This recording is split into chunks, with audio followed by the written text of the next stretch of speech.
پسر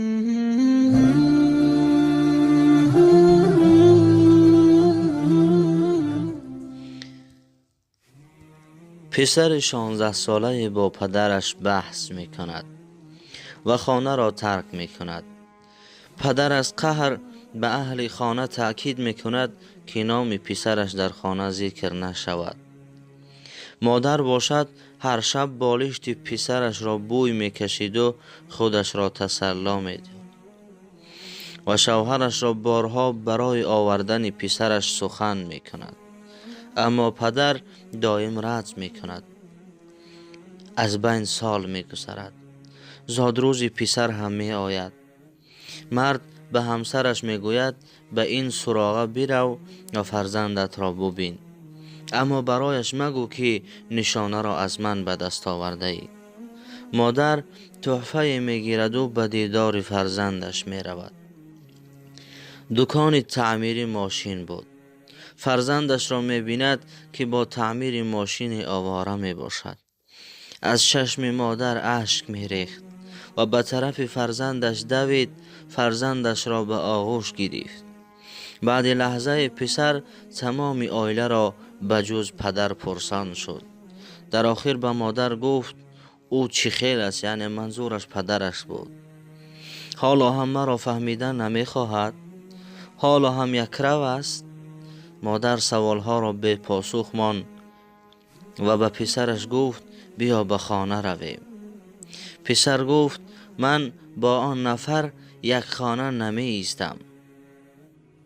مادر تحفه را به فرزندش داد و خواست سخن گوید، اما پسر گفت چه خیل پدر است که بار هم احوال مرا نپرسید و خواطر هم نشد که کجا هستم و چی میخورم و کجا شب را روز میکنم.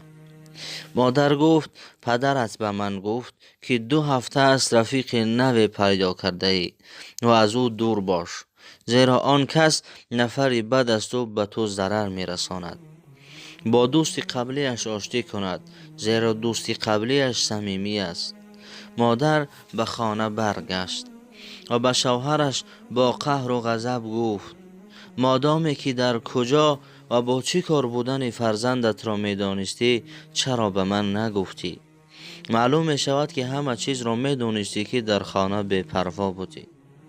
از چشمان پدر اشک چشم میریخت و به همسرش گفت من از روز رفتنش میدانستم که در کجا هست و در کجا شب را روز میکند، چی میخورد و چی مینوشد و با کی دوستی دارد.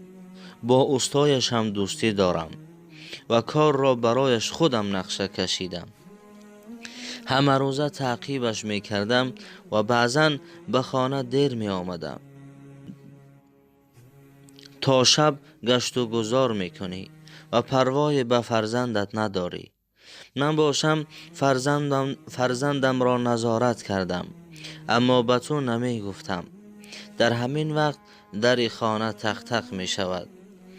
مادر اشکان چشمش را تازه می کند و در را می کشاید. فرزند آمده است. دویده پدر را به آغوش می گیرد و عذر می پرسد. پدر دوستداری هم می کند و سرزنش هم، اما همش برای خوبی فرزند است. فرزندها که عقل کوچک دارند اکثر وقت این را خوب درک نمی کنند. فرزندها این عمل را آن وقت در می کنند که خود پدر و مادر می شوند. پدر درخت است که میوه هم ندهد سایه‌اش بسنده است. با شما بودم بنده عبدالله.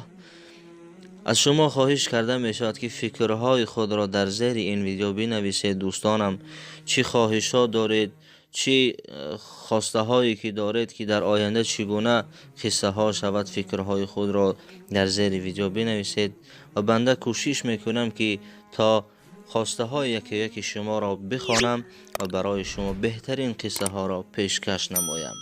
تا قصه های آینده دوستانم.